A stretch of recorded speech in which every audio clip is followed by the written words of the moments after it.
नमस्कार दोस्तों, 5 अप्रैल 2026 को विकट संतुष्टि चतुर्थी का व्रत है। इस दिन भगवान गणेश जी की पूजा की जाती है। मान्यताओं के अनुसार इस दिन व्रत रखने से जीवन के सारे कष्ट दूर हो जाते हैं। नारद पुराण अनुसार संकष्टी चतुर्थी के दिन व्रत रखने वालों को शाम में भगवान गणेश की विधि विधान पूजा करके कथा सुननी चाहिए। फिर रात में चंद्रोदय पर अपना व्रत खोलना चाहिए। कहते हैं इस व्रत को करने से भक्तों की सारी मनोकामनाएं पूर्ण हो जाती हैं। तो चलिए दोस्तों, अब जानते हैं संकष्टी चतुर्थी की कथा। किसी समय एक राज्य में धर्मकेतु नाम का एक ज्ञानी ब्राह्मण रहता था, जिसकी 2 पत्नी थी, जिनमें एक का नाम सुशीला था और दूसरी का नाम चंचला था। सुशीला बड़े ही धार्मिक स्वभाव की थी, जबकि चंचला का धर्म के प्रति बिल्कुल भी लगाव नहीं था। व्रत करने के कारण सुशीला बहुत कमजोर हो गई थी, जबकि चंचला की सेहत बहुत अच्छी थी।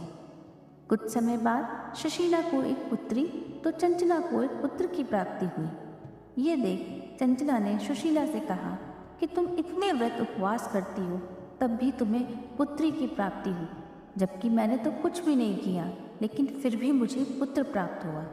चंचला की ये बातें सुनकर सुशीला को बहुत बुरा लगा।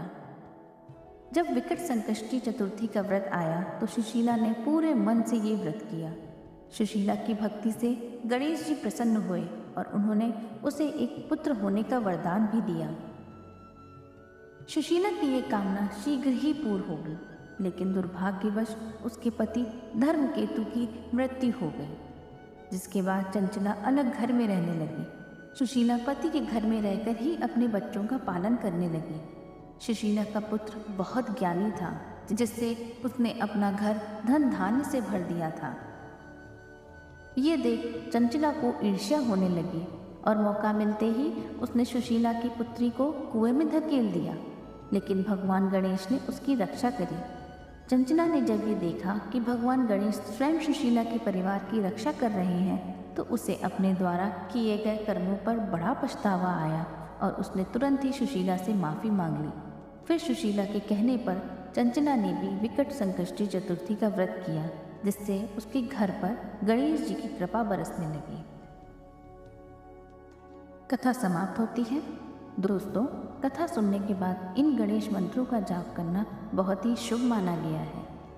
ओम गंगणपतयाय नमः, ओम गणाधिपाय नमः, ओम उमापुत्राय नमः, ओम विघ्ननाशाय नमः, ओम विनाकाय नमः, ओम ईशपुत्राय नमः, ओम सर्वसिद्धिप्रदाय नमः, ओम एकदंताय नमः, ओम मूषकवाहनाय नमः, ओम कुमार गुरुवे नमः, ओम इबवक्ताय नमः।